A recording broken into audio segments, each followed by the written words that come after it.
చిత్తూరు జిల్లా పొంగనూరులో ఉద్రిక్తత నెలకొంది. పెద్దిరెడ్డి రామచంద్రారెడ్డి పొంగనూరులో పర్యటించకూడదని టీడీపీ నాయకులు ధర్నాకు దిగారు. పెద్దిరెడ్డి గో బ్యాక్ అంటూ నినాదాలు చేశారు. అంతేకాకుండా ముడా చైర్మన్ వెంకటరెడ్డి యాదవ్ ఇంటిపై రాళ్లతో దాడి చేశారు. వెంటనే పోలీసులు రంగప్రవేశం చేయడంతో గొడవ సద్దుమణిగింది.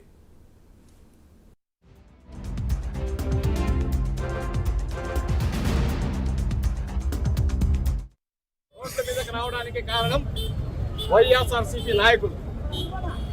ఈ ఉదయం ఎంపీపీ భాస్కర్ రెడ్డి మాజీ ముడా చైర్మన్ వెంకటరెడ్డి యాదవ్ గారి అనుచరులు ఫోక్ డాన్స్, ఏం డాన్స్ అదే జాల పథకాలు, ఫోక్ డాన్స్ కొండేటి నాగభూషణం అనుచరులు అంబేద్కర్ విగ్రహం దగ్గర నిలబడి ఎవరు వస్తారా రాండ్రా నా కొడకల్లారా, మా పెద్ద ఆయన వస్తాడు, మీ అంతు తేలుస్తాడు అని చెప్పి బహిరంగ మా వాళ్ళని రెచ్చగొట్టడంతో ఈ రోజు ఈ పరిస్థితి వచ్చింది.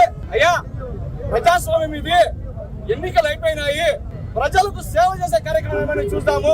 మా కార్యకర్తలు కొంతమంది నిన్నటి రోజు మాన్య ముఖ్యమంత్రి వర్యులు నారా చంద్రబాబు నాయుడు గారు ఆయన ఇచ్చిన మాటకు కట్టుబడి మొదటి సంతకంగా 5 చాలా అతి ముఖ్యమైన ఫైళ్ల మీద సంతకం చేసినారు. వాటికి గుర్తుగా కొంతమంది ఇక్కడ బాబాసాహెబ్ అంబేద్కర్ గారికి ప్రజాస్వామ్యం విలువలను కాపాడినందుకు ఆయనకు ధన్యవాదాలు తెలుస్తూ ముఖ్యమంత్రి గారికి ధన్యవాదాలు తెలిపే కార్యక్రమానికి వచ్చింటే వాళ్ళని ఉద్దేశించి ఇలా రెచ్చగొట్టే వ్యాఖ్యలు చేసినారు. ఇక్కడ దాకా మా కార్యకర్తలందరూ కూడా శాసనసభ్యుల వారిని రాజీనామా చేసి గోబ్యాక్ అంటున్నారు. అది పూర్తిగా నిజము, అందులో వాస్తవం ఉంది.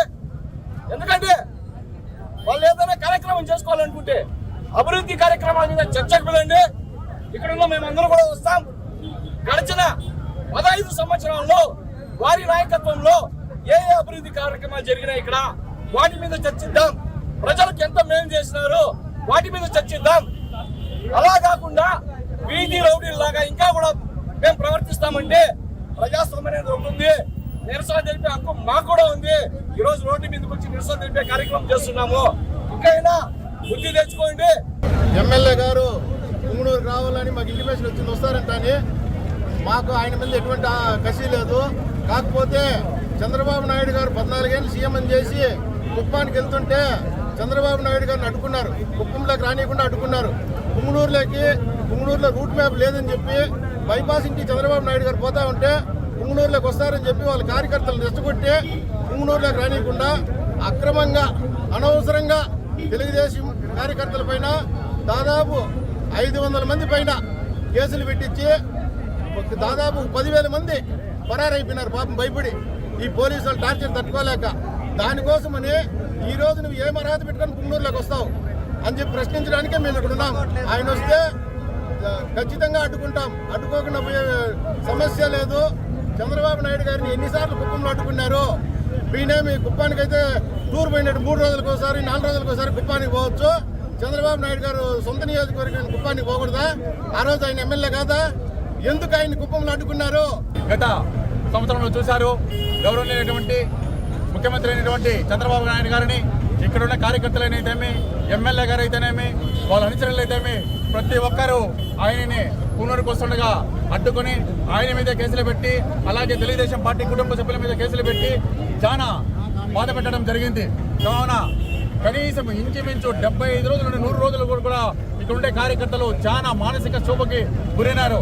కావున ఈరోజు ఆ మానసిక క్షోభ ఏమంటే మీరు తెలుసుకునేదానికి మేము ఈరోజు పొంగనూరు పట్టణంలో మేము ఈ గో బ్యాక్ నినాదాలు చేస్తూ పెద్దటిని రాకుండా అడ్డుకోవడానికి మా కార్యకర్తల తరఫున ఇక్కడ కార్యక్రమం జరపడం జరిగింది. అలాగే మీరు రావడానికి కారణమేమి, ఏమి సాధించారని పొంగనూరుకు వస్తున్నారని మేము సమానంగా చెప్తున్నాము. నిన్నలా మొన్న అడగండి మీ కార్యకర్తల్ని. పొంగనూరు పట్టణంలో నడిబొడ్డులో తాటమాకులపాలెంలో కౌన్సిలర్ ఏమన్నాడు? ఆడవాళ్ళకి విలువ లేదా? పెన్నాలు తెరుకొస్తున్నాడు, అమ్మగారులు తెరుకొస్తున్నాడు, అక్కగారులు తెలుసుకొస్తున్నాడు, మా అన్నని తిట్టారు, మా నాయన్ని తిట్టారు. మీకు ఇదేనా మీరు నేర్పిస్తారని మీ కల్చర్ ఇదేనా మీ పొంగనూరు పట్టణంలో? అడగండి. నేను ఎక్కడికైనా సరే రాజీనామాలు పడ్డా కానీ పక్కన వచ్చేదానికి మేము మా కార్యకర్త తరఫున సిద్ధంగా ఉన్నాము అంటాడు ఒక మనిషి. ఎవరో ఒక నాయకుడు అంటాడు, ఈసారి మేము గెలిస్తే ఆడదాన్ని కూడా రోడ్లకు కూడా ఈడుస్తామనేసి. అదే మీ నాయకత్వం మీరు వహించేది? చెప్పండి మీరు కార్యకర్తలకి. మీ మీద మీకు దురుద్దేశం మాకేమీ లేదు. మీ కార్యకర్తలు బాగున్నామని చెప్పు. పొంగనూరు పట్టణంలో అభివృద్ధి కార్యక్రమం మేము ఎలా చేసి చూపిస్తాం. కావున దయచేసి ఈ అరాచకాలకు పాల్పడదండి. మేము సామాన్యంగా గెలవడానికి పోయే వాళ్ళకి కాదు, బొమ్మ కూడా. ఎందుకంటే ఆ మనిషి పుంగనూరులో 31 వార్డులో కూడా ఎవరు కానీ ఇబ్బంది పెట్టలేదు. ఆ మనిషి చాలా ఇబ్బంది పెట్టాడు ప్రతి ఒక్క కార్యకర్తని. మేమేమైనా దొంగ సంపాదించినామా లేకపోతే లేఅవుట్లో సంపాదించినామా అంటాడు. మీరు సంపాదించే ఒకలేదని సంపాదించే